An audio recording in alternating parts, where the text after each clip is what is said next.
नमस्कार मित्रांनो, कसे आहात सगळे? मस्त मजेत ना? एस क्लास एज्युकेशन बाय सुहानीमध्ये तुम्हा सर्वांचं मनापासून स्वागत आहे. मित्रांनो, आज आपण पाहणार आहोत इयत्ता 10वी इंग्लिश 1.4 बी स्मार्ट या पाठाचा संपूर्ण वर्कशॉप, त्याचबरोबर फॅक्च्युअल क्वेश्चन्सचे आन्सर देखील आपण या व्हिडिओमध्ये पाहणार आहोत. चला तर मित्रांनो, पाहूया बी स्मार्ट या लेसनचा वर्कशॉप.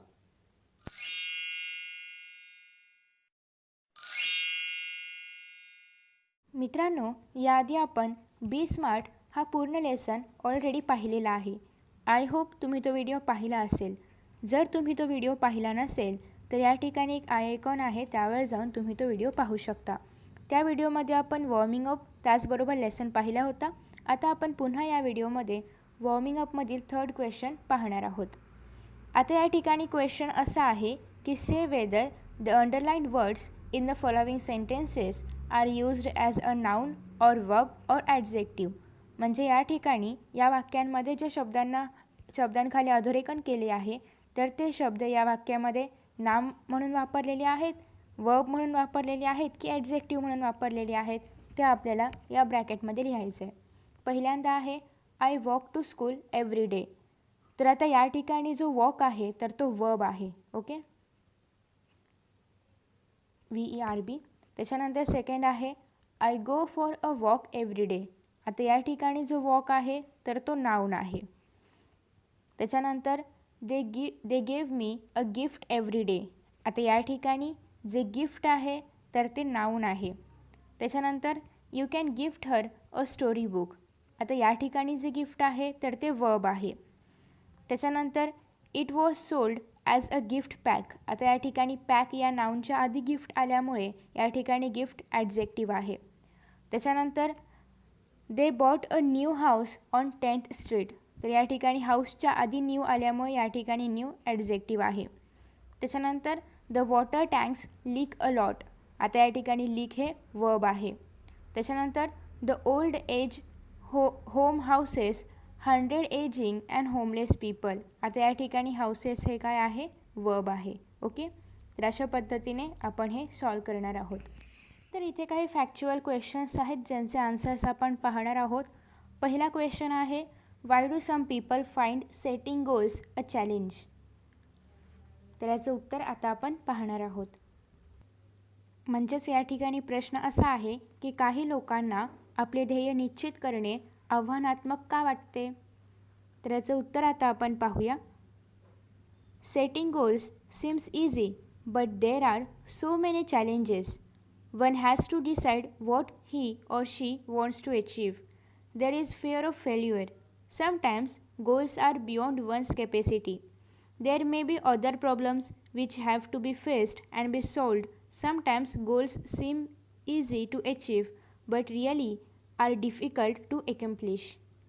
तर अशा प्रकारे हे उत्तर आहे. याच्यामध्ये असं सांगितलेलं आहे की गोल्स निश्चित करणं काही वेळेस इझी असू शकतं, बट ते गोल्स पूर्ण करणं किंवा ध्येय प्राप्त करणं थोडंसं अवघड असू शकतं. ओके, तर आता यानंतर आपण पाहणार आहोत पुढील प्रश्न. पुढील प्रश्न आहे how does quantifying goals help us. मग आता या ठिकाणी याचं उत्तर आहे की quantifying goals provides specific ways to track progress against goals. This makes it easy to benchmark performance throughout the goal period, including areas to improve. Okay, त्याच्यानंतर पुढील प्रश्न आपण पाहूया. पुढचा प्रश्न आहे what factor is unreal while setting goals. या ठिकाणी उत्तर आहे while setting goals sometimes we do not think about our current skills और area of expertise. To become an expert in a short time is not possible. We must be aggressive while setting goals and must have a clear picture in mind and must bind to that picture. Okay, तर अशा प्रकारे हे answer आहे. त्याच्यानंतर आता आपण पाहणार आहोत पुढील प्रश्न. पुढचा प्रश्न आहे two what are efforts towards success compared and why. Efforts towards success is compared to a trumpet because if we don't put anything in, we can't get anything out, म्हणजे या ठिकाणी आपण यश प्राप्त करण्यासाठी जे प्रयत्न करत असतो तर ते पाठामध्ये आपण पाहिलं होतं की ट्रम्पेट म्हणजे काय, तुतारीशी त्याची तुलना करण्यात आली होती. कारण जर आपण काहीच दिलं नाही तर आपल्याला काहीच मिळत नाही.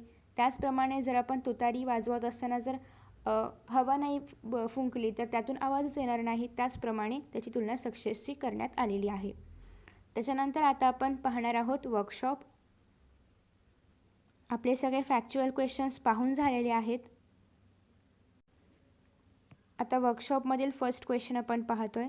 फर्स्ट क्वेश्चन आहे, complete the following web with the words associated with the text and the given title. तर या ठिकाणी कंपोनंट्स ऑफ सक्सेस लिहायचे आहेत. हे जे मी लिहिलेत हे तुम्हाला बॉक्समध्ये लिहायचे आहेत. हे मी बॉक्सच्या बाहेर लिहिलेत, जागेची कमतरता असल्याकारणाने तुम्हाला ते बॉक्समध्ये लिहायचे आहेत. आता या ठिकाणी पहिला आहे स्पेसिफिक एरिया, दुसरा आहे स्किल, तिसरा आहे ड्रीम, चौथा आहे विल, पाचवा आहे विजन, सहावा आहे कन्सिस्टन्सी, सातवा आहे क्रिएटिव्हिटी, आठवा आहे टाईम लिमिट. आता याच्यामध्ये तुम्ही अजून आपल्या पुस्तकामध्ये अनेक कंपोनंट्स सांगितलेले आहेत, त्याच्यामधील तुम्ही अनेक कंपोनंट्स देखील याच्यामध्ये ॲड करू शकता. ओके. त्याच्यानंतर आता आपण पाहणार आहोत नेक्स्ट क्वेश्चन. दुसरा प्रश्न आहे सेकंड क्वेश्चन, त्यातील ए आहे हा, pick out examples from the text that support each of the following facts. आता या ठिकाणी आपल्याला काही फॅक्ट सांगितलेले आहेत, जसं की गोल्स शुड बी अचिवेबल. मग याच्याशी रिलेटेड आपल्या बुकमध्ये जे एक्झाम्पल आलेलं आहे लेसनमध्ये, ते एक्झाम्पल आपल्याला या ठिकाणी लिहायचं आहे. आता कोणतं एक्झाम्पल आलेलं आहे ते आपण पाहूया. तर असे या ठिकाणी काही फॅक्ट्स दिले आहेत. तर आता या ठिकाणी किती फॅक्ट्स आहेत ते आपण बघूया. तर या ठिकाणी 5 फॅक्ट आहेत आणि त्या 5 फॅक्ट्स रिलेटेड एक्झाम्पल्स आता आपण पाहणार आहोत. पहिला फॅक्ट होता गोल्स शुड बी अचिवेबल, म्हणजे आपलं ध्येय हे प्राप्त करण्यायोग्य असलं पाहिजे. Okay. As a student we cannot become a president or a prime minister but can hope to reach those heights in future. Okay. हे एक्झाम्पल या ठिकाणी आलं होतं. अचिवेबलचा जो पॅराग्राफ होता आपल्या बुकमध्ये लेसनमध्ये, तर त्याच्यामध्ये हे एक्झाम्पल होतं. त्याच्यानंतर सेकंड आहे a time limit should be set to achieve goals. Example आहे to reduce weight we know how to go about it.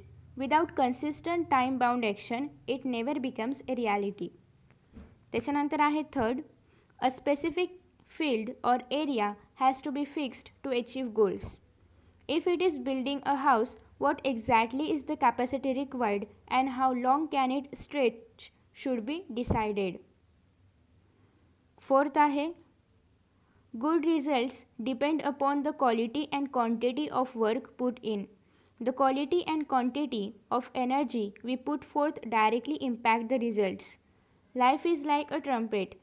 If we don't put anything in, we can't get anything out. त्याच्यानंतर fifth आहे a benchmark is needed to track progress. To track progress against goals a benchmark is needed. Good example is a game of football. One's exact role and position has to be clearly defined. त्याच्यानंतर आता आपण पाहणार आहोत प्रश्न तिसरा. प्रश्न तिसरा आहे कंप्लीट द फॉलोविंग सेंटेन्सेस. पहिला सेंटेन्स आहे स्मार्ट गोल्स आर, आणि त्याच्या पुढचं कंप्लीट करायचं आहे. तर आता या ठिकाणी आपल्याला स्मार्ट गोल्स आरपर्यंत दिलं होतं आणि पुढे a methodology of thinking that helps people to reach success. Okay. तर अशा प्रकारे हे तुम्हाला सेंटेन्सेस फिल करायचे आहे. त्याच्यानंतर पुढे आहे second, two valuable assets of setting goals are, आणि त्याच्यानंतर इथे फिलिंग द ब्लँक आहे ते तुम्हाला फिल करायचं आहे. A sense of originality and a stepping stone to illuminate the path. Okay. अशा प्रकारे हे 2 एक्झाम्पल्स आहेत. त्याच्यानंतर नेक्स्ट आहे फोर्थ क्वेश्चन आहे if we don't put anything in we can't get anything out. Guess the meaning. याचं meaning तुम्हाला जाणून घ्यायचं आहे. जर आपण काहीच दिलं नाही तर आपल्याला काहीच मिळत नाही. Discuss in pairs and find similar codes that bring in the same meaning. तर असेच अर्थ असणारे आणखीन काही तुम्हाला म्हणी किंवा फ्रेजेस शोधायचे आहेत. पहिलं त्यांनी दिलेलं आहे already, you reap as you saw. त्याच्यानंतर सेकंड आहे input is equal to output. त्याच्यानंतर थर्ड आहे म्हणजे सी आहे if defensive and not aggressive the goal lacks realism. त्याच्यानंतर आहे fourth if we use that talent to set our goal we can easily get success. त्याच्यानंतर आहे fifth one has to decide what one wants to achieve. आपल्याला जे प्राप्त करायचं आहे, आपलं जे ध्येय आहे ते आपण डिसाईड केलं पाहिजे, निश्चित केलं पाहिजे. तर अशा प्रकारचे या ठिकाणी हे काही एक्झाम्पल्स होते. त्याच्यानंतर एक स्पीच आपल्याला ड्राफ्ट करायचं आहे. तर या ठिकाणी स्पीच ड्राफ्ट कसं करायचं या संदर्भात एक डायग्राम आहे. Discuss in groups each block and make notes about it. तर या ठिकाणी how I can draft and impressive speech.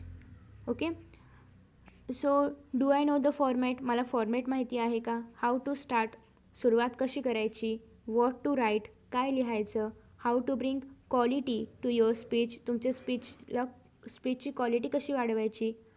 What are the relevant thoughts or slogans किंवा मॅगझिम्स, मग तुमच्या टॉपिकशी रिलेटेड कोणते विचार आहेत, कोणते स्लोगन्स आहेत. त्याच्यानंतर which are the most important elements to be included, सगळ्यात महत्त्वाचे कोणते एलिमेंट्स आहेत जे आपल्याला स्पीचमध्ये इन्क्ल्यूड केले पाहिजेत. त्याच्यानंतर what is the systematic overall procedure to justify and impressive speech, एक इम्प्रेसिव्ह स्पीच तयार करण्याची एक प्रोसेस काय आहे, सिस्टमॅटिक प्रोसेस काय आहे. त्याच्यानंतर what should be the size or length of the speech, स्पीचची साईज किती पाहिजे, लेंथ किती पाहिजे. ओके, तर हे सगळे कंपोनंट्स आहेत स्पीच ड्राफ्ट करण्यासाठी यूजफुल असणारे. स्पीच डेव्हलपमेंट, कंटेंट काय असायला पाहिजे. The greeting and introduction of the topic, तुमचं जे टॉपिक आहे त्याबद्दल माहिती आणि ग्रीटिंग्स जे आपण सुरुवातीला म्हणतो गुड मॉर्निंग, गुड आफ्टरनून वगैरे. त्याच्यानंतर exposition of main theme or directive of message or organise thoughts and ideas. Moral and practical application with examples. आणि डी शेवटचं पॉईंट आहे कन्क्ल्युजन. त्याच्यानंतर आहे B speaking presentation. Verbal variety, pronunciation of verbs, voice modulation and projection. त्याच्यानंतर बीमध्ये आहे presentation or speaking style. त्याच्यानंतर या ठिकाणी आहे मेनराइज ऑडियन्स आय कॉन्टॅक्ट, म्हणजे समोर जे कोणी प्रेक्षक बसले असतील तर त्यांच्याकडे बघून बोललं गेलं पाहिजे. त्याच्यानंतर पुढे आहे ability to keep the audience engage, प्रेक्षकांना खेळवून ठेवण्याची ॲबिलिटी किंवा क्षमता. त्याच्यानंतर आहे कॉन्फिडन्स, गेस्चर्स अँड एक्सप्रेशन्स, हावभाव, आपली body language, stage courage, stage daring. त्याच्यानंतर useful phrases and vocabulary. It's pleasure to see you all or I am happy to see you all today. It's good to see you all here. तर अशा प्रकारे आपण वापरतो सुरुवातीला. Today's topic is, आपला जो topic असेल तो, किंवा माय टॉक इज अबाउट किंवा माय टॉपिक इज. त्याच्यानंतर the purpose or aim of this speech. त्याच्यानंतर I will focus on 1 or 2 or 3 major issues, जे काही आपल्या टॉपिकशी अनुसरून असेल तर ते. If you have any question feel free to ask me. Okay, आता या ठिकाणी 7th क्वेश्चन आहे की स्पीच जेव्हा आपण डिलिव्हर करतो तेव्हा डूज आणि डोंट्स काय असायला पाहिजे. तर या ठिकाणी काही पॉईंट्स दिले आहेत. टॉक स्लोली, हळू बोलायला पाहिजे. डोंट मम्बल, त्याचबरोबर एम्फॅथाईज कीवर्ड्स, आपले जे कीवर्ड्स आहेत ते आपण लक्षात ठेवले पाहिजेत. Don't look up and down, speech देत असताना वर खाली वगैरे बघू नये. डायरेक्ट प्रेक्षकांशी आय कॉन्टॅक्ट करावा. तर आता बाकीचे जे काही पॉईंट्स आहेत ते आपण पाहूया. मी या ठिकाणी वरती डूज आणि खाली डोंट्स लिहिलेत, बट तुम्हाला त्या बॉक्सेसमध्ये आहे असंच 2 कॉलम करून लिहायचे आहेत. सो डूज आहे, पहिल्यांदा आपण बघितले की टॉक स्लोली आणि एम्फॅथाईज कीवर्ड्स होतं. त्याच्यानंतर थर्ड आहे introduce the topic in short. Fourth आहे लुक स्ट्रेट. आणि फिफ्थ आहे स्पीक कॉन्फिडेंटली. ओके, डोंट्समध्ये ऑलरेडी दिलं होतं डोंट मम्बल आणि don't look up and down. त्याच्यानंतर आहे डोंट स्क्रिबल. त्याच्यानंतर डी आहे डोंट मेक कॉन्स्टंट मुवमेंट्स. आणि ई आहे डोंट स्पीक लाऊडली. ओके, खूप लाऊडली नाही बोलायचं, बट प्रेक्षकांना ऐकायला जाईल इतपत आपण बोलायचं. तर अशा प्रकारे काही पॉईंट्स आहेत. त्याच्यानंतर आपल्याला एक स्पीच डिलिव्हर करायचं आहे, how to achieve success in life या टॉपिकच्या आधारे. तर आता या ठिकाणी प्रश्न सांगितलेला आहे की you are going to participate in an inter school elocution competition, elocution वक्तृत्व स्पर्धा. The subject given to you is how to achieve success in life. Draft a speech to present it in the competition. तर या ठिकाणी काही points आहेत आणि त्या पॉईंट्सच्या आधारावर आपल्याला एक स्पीच तयार करायचा आहे how to achieve success in life या टॉपिकशी रिलेटेड. पहिल्यांदा तर दिलेलं आहे या ठिकाणी proper guidance, setting goals, dedication, planning. तर असं नाही की सिक्वेन्सनेच पाहिजे, आपण कोणताही पॉईंट कुठेही वापरू शकतो, बट एक त्याला सगळे पॉईंट्स त्याच्यामध्ये इन्क्ल्यूड झाले पाहिजेत. तर आता आपण एक सॅम्पल स्पीच बघूया. आता या ठिकाणी टायटल आहे how to achieve success in life. Honourable जजेस, respected teachers and my friends, today I am going to speak about how to achieve success in life. First of all, we should set our goals which we want to achieve. We must have the will, skill and desire to achieve our goal. It is not easy to achieve goal. It is a challenge. It requires planning. Before deciding our goal, we must have information and knowledge about the field. To achieve success, we must work hard. Positive thinking, planning, passion, patience, practice, and perseverance are some qualities needed for success. We must have self-confidence to achieve our goal. Another important thing is to reach the target with proper guidance. या ठिकाणी with proper guidance.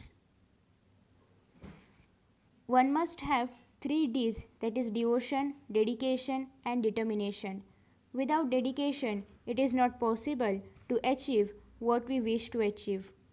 We should also follow the examples of successful people. To achieve something, we have to sacrifice. We must have never give up attitudes. There may hindrances and challenges, but we have to overcome them and reach our destination. There are so many examples of successful persons who, in spite of problems, achieved their goals. तर अशा प्रकारे हे speech आहे. त्यानंतर आहे question number 9 project work. Your goal this year is to successfully pass from secondary school. So let us be smart and note down the following. First आहे specific area. So आता आपल्याला किती सिलेबस आहे तर तो याच्यामध्ये लिहायचा आहे. फर्स्ट ऑलरेडी लिहिलेलं आहे, इंग्लिशचे 4 युनिट्स आहेत. सेकंडमध्ये आपण मराठीचे पण 4 युनिट्स आहेत, सो मराठी 4 युनिट्स लिहू शकतो. थर्ड याच्यामध्ये हिंदी किंवा संस्कृतचे 4 युनिट्स. फोर्थ याच्यामध्ये अल्जेब्राचे 6 लेसन्स. त्याच्यानंतर फिफ्थ याच्यामध्ये जॉमेट्रीचे आय थिंक 7 लेसन्स आहेत. त्याच्यानंतर सिक्स्थ याच्यामध्ये हिस्ट्रीचे 9 लेसन्स आहेत. त्याच्यानंतर तुम्ही अजून 7 याच्यामध्ये लिहू शकता की जॉग्रफीचे 9 लेसन्स आहेत. त्याच्यानंतर सायन्स पार्ट 1चे 10 लेसन्स, पार्ट 2चे 10 लेसन्स, असा हा स्पेसिफिक एरिया आहे. Measurable comparison of scores in previous examination and in recent ones. मग तुमच्या आधीच्या एक्झाममध्ये फर्स्ट टेस्टमध्ये मार्क्स कसे होते, पुअर होते की फेअर होते की एक्सलंट होते. सो पहिल्या टेस्टमध्ये जे असतील ते second test, third test, fourth test वगैरे वगैरे किती वेळा असेल टेस्ट, तर ते सगळे मार्क्स लिहायचे आहेत. Achievable goal, target, scores of performance in S S C exam. ज्याप्रमाणे तुमचं टार्गेट असेल तर त्याप्रमाणे गुड पर्सेंटेज किंवा डिस्टिंक्शन किंवा अबोव 90%. त्याच्यानंतर पुढे आहे realistic approach, plan of action that matches with your expertise or resources. For example, make a study time table and follow it regularly. त्याच्यानंतर सॉल्व क्वेश्चन पेपर्स. त्याच्यानंतर मार्क डिफिकल्टीज. त्याच्यानंतर solve difficulties with the help of teacher or take consultation of your parents. तर अशा प्रकारे तुम्ही या ठिकाणी realistic approach लिहू शकता. Time bound action. Time bound ॲक्शनमध्ये इंग्लिशसाठी किती आवर्स द्यायला पाहिजेत, इतर सब्जेक्टसाठी किती आवर्स द्यायला पाहिजेत किंवा किती डेज द्यायला पाहिजेत रिव्हिजनसाठी, ते तुम्हाला इथे लिहायचं आहे. ते तुम्ही तुमच्या मनाने लिहू शकता. तर अशा प्रकारे या लेसनचं वर्कशॉप आपण या ठिकाणी पाहिलेलं आहे. मित्रांनो, तुम्हाला जर हा व्हिडिओ आवडला असेल ना, तर नक्कीच व्हिडिओला लाईक करा, शेअर करा. त्याचबरोबर यांसारखे नवनवीन व्हिडिओज पाहण्यासाठी चॅनलला सबस्क्राईब करा आणि नोटिफिकेशन बेल आयकॉनवर क्लिक करा. म्हणजेच मी जेव्हा जेव्हा यांसारखे नवनवीन व्हिडिओज अपलोड करेन तेव्हा तेव्हा तुम्हाला त्याचं नोटिफिकेशन मिळत राहील. मित्रांनो, असेच छान छान आणि मस्त मस्त व्हिडिओ या चॅनलवरती अवेलेबल आहेत. त्याचबरोबर 10th स्टँडर्डच्या सर्व विषयांचे व्हिडिओज देखील अवेलेबल आहेत आणि हे सगळे व्हिडिओज पाहण्यासाठी डिस्क्रिप्शन बॉक्समध्ये ज्या लिंक्स दिलेल्या आहेत त्यावर तुम्ही क्लिक करून हे सगळे व्हिडिओज पाहू शकता. चला तर मित्रांनो, आता या ठिकाणी आपण इथेच विश्रांती घेऊया. पुन्हा भेटूया नवीन पाठासोबत, नवीन व्हिडिओसोबत, नवीन टॉपिकसोबत. तोपर्यंत पाहत रहा S class education by Suhani, तेही सुहानी सूर्यवंशी या चॅनलवरती. So friends, thank you so much for watching this video. See you in next video.